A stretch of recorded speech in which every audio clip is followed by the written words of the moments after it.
Alright, welcome to the first channel Q&A that you guys wanted to see through.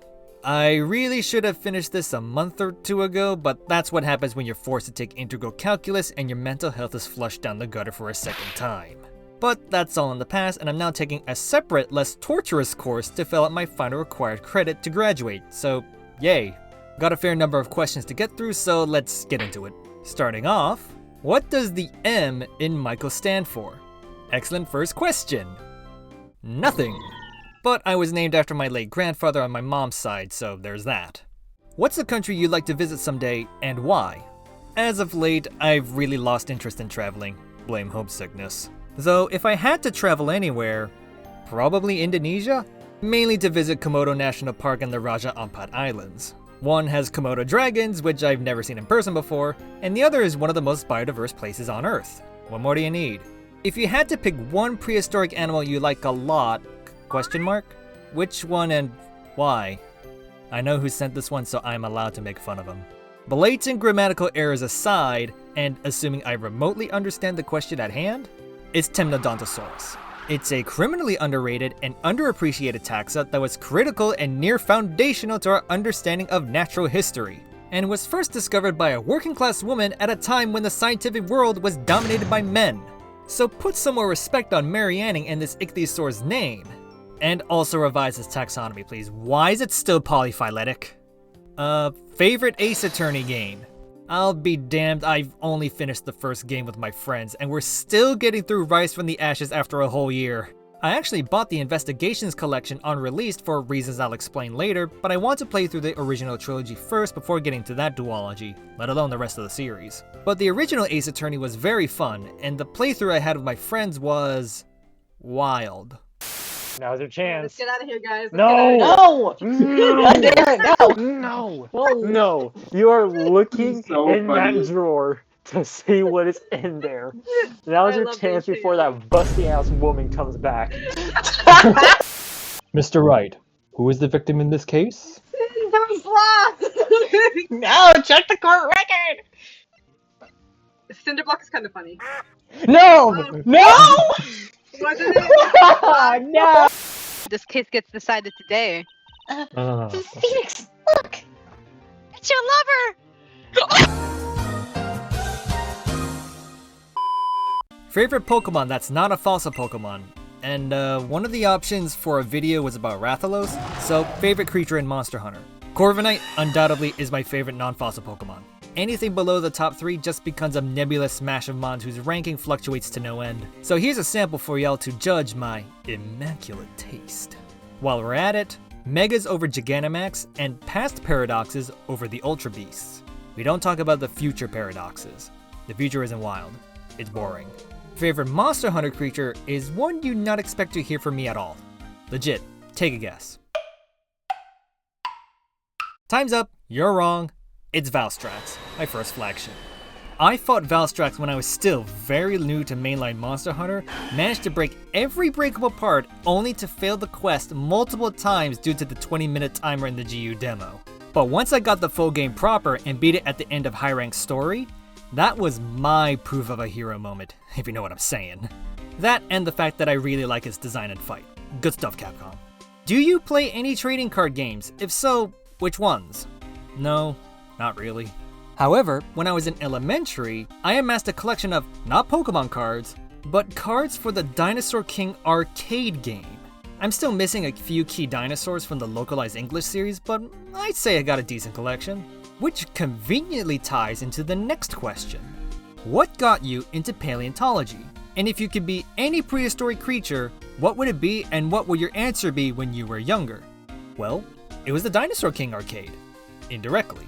Back in ye olden days of the mid-2000s when Dinosaur King was still active, I was gifted a first edition Tyrannosaurus by a classmate which jump-started my fascination. What do you mean there were cooler things than cars and architecture that lived on this planet? From there, as support for the arcade started to die down, people started passing me spare cards and even a copy of the DS game, further fueling my interest in paleontology and biology. As such, I became, well, not the biology kid of my year, but top 3, and other classmates would actively seek me out if they need help with something in that subject, even if I was on the lower half of the elementary to middle school social hierarchy. Listen man, children and young teens can be cruel as hell when they want to be or when they sniff out weakness. From there, discovering other forms of paleomedia from films, documentaries, books, and a certain other DS series only added more fuel to the fire, ultimately resulting me in majoring in the subject. Bit of a non-traditional origin story, but a pretty straightforward one to be honest. For that second part, life as a wild animal is hard, dude. I honestly wouldn't be anything else other than human, even if I have to pay rent and taxes. Young me probably would have said some sort of carnivore, like a shallow commoner, but seeing all the pathologies these guys and many other animals suffer throughout their lives, no thanks, bro. Why is your avatar an Ace Attorney reference? Oh boy, I can finally talk about this story. Short answer, Ace Attorney sprites are highly functional and convey so much emotion and character with so little. So I took cues from how they were designed and even lifted a few motions as funny Easter eggs. Long answer? Strap in. So this story is part of a long-standing narrative that dates back to the summer of 2023, in which people of all kinds, on their own accord I should preface, started to compliment my outward appearance more than usual, and with complete transparency to boot. Things like, "You're a pretty boy. You'd totally fit into a K-pop boy band. You know, you're kinda cute though. Michael, please leave some riz for the rest of us. Oh my god, you look like an anime boy." And things only got crazier once people started drawing comparisons between me and characters universally considered visually attractive. The likes of, oh you know, Link, Leon S. Kennedy, and, relevant to the question at hand, Miles Edgeworth.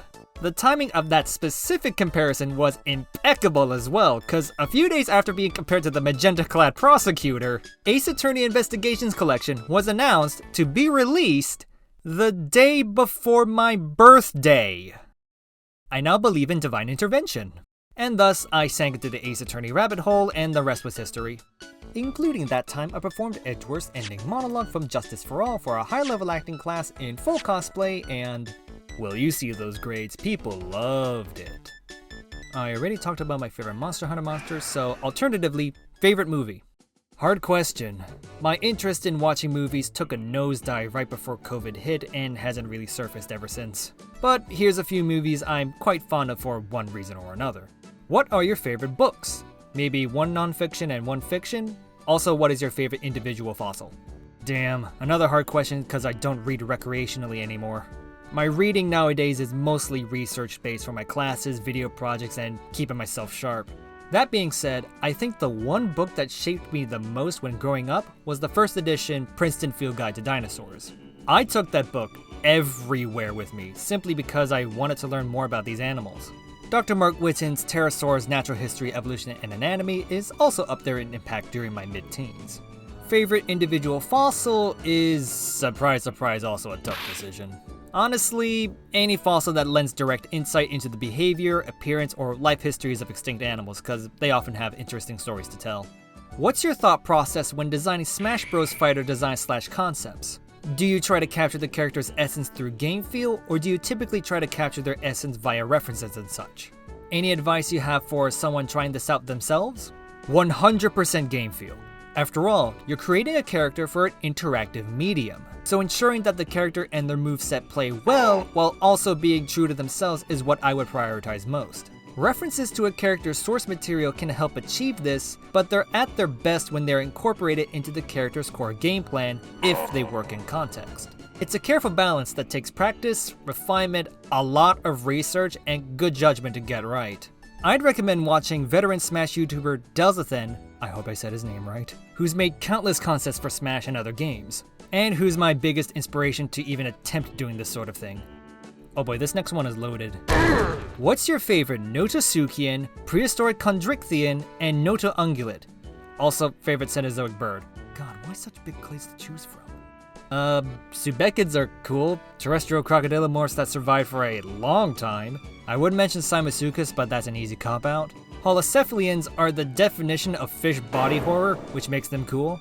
Toxodon was a key influence for Charles Darwin to think about the concept of common ancestry during his trip on the HMS Beagle. You can tell I don't actively study these animals, right?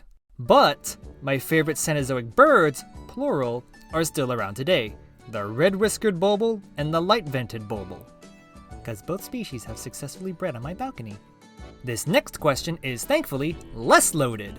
If you do a Q&A, I just want to ask your opinions on Allosaurus, lobsters, and carnivorous bats. All three, cool animals.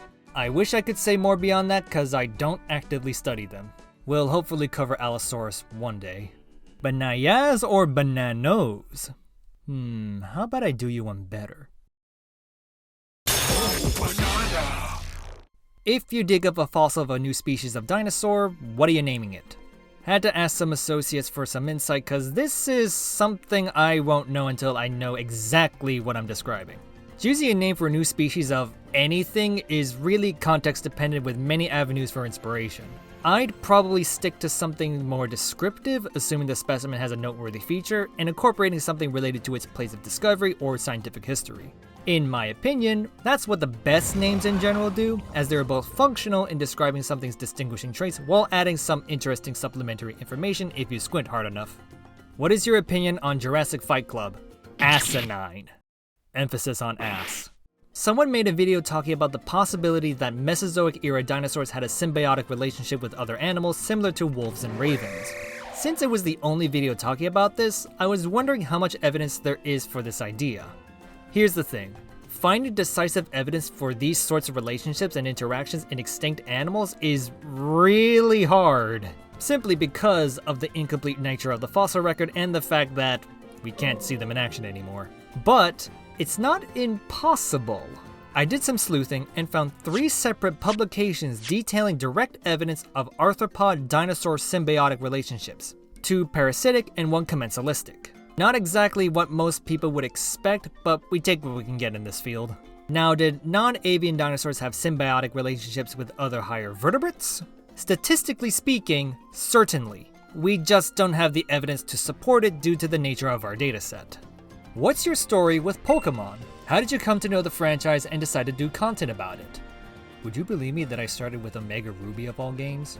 Which would you also believe is more than a decade old at this point? But yeah, I started in Gen 6 when I started to take my biology and paleontology pursuits more seriously. I of course knew of the franchise, who doesn't, but it never caught on to me until I had a decent understanding of the natural world and then a rudimentary understanding of creature and character design.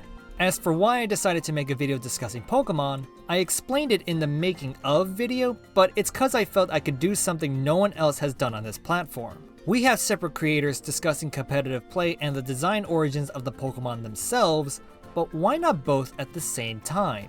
So I decided to throw my head into the ring, and we all know how that turned out. I should note that I do not plan to solely focus on Pokemon related content as that was never the goal of the channel, but I will definitely return to it as I still have ideas and concepts I want to share and teach. If you could pick any dinosaur to become a Pokemon that doesn't have one already, what would you make? Okay, there are 2 major groups of non-avian dinosaurs that Game Freak hasn't directly made into Pokemon yet. The Thyreophorans and the Ornithopods. From each clade, I would have to choose a Stegosaur and a Lambeosaurian. I feel you can do a lot with them from a design standpoint. More than anything though, I'd be way more excited to see what the developers do with extinct creatures that aren't dinosaurs. Simply because they deserve the spotlight, and if the Dreepy line is indicative of anything, they can cook. And for our last question of the day, I know there are no dinosaurs in Southeast Asia, but call it wishful thinking, given the announcement of Wind and Waves, any prehistoric creatures you'd like to see in the new game? Well, objection! Non-avian dinosaurs have been found in Southeast Asia, namely Thailand and Myanmar. Unfortunately, many of the specimens from the former are pretty scrappy, and the latter is linked to unlawful human exploitation and political conflict. That said, I would really like to see Pokemon based on the paleofauna of Liang Bois, or the Hobbit Cave on the island of Flores. Things like giant storks, rats of unusual sizes, dwarf proboscideans, and... look, come on, it wouldn't be a Southeast Asia region without at least one monitor lizard. They are everywhere. Fitting someone asked this question after saying I wanted to visit Komodo National Park. And with that, that's the first Q&A done. Thank you again to all who sent these and filled in the form from a few months ago. I'm not sure if Q&As will be a regular thing going forward because of my upload schedule, or lack thereof really. But now I have a more clear direction on what I'm going to make next based on your input. In case you were wondering what's next on the chopping block, the next major video revolves around the teaser at the end of the form. After that is some Pokemon I like and how to buff them, with science, and after that...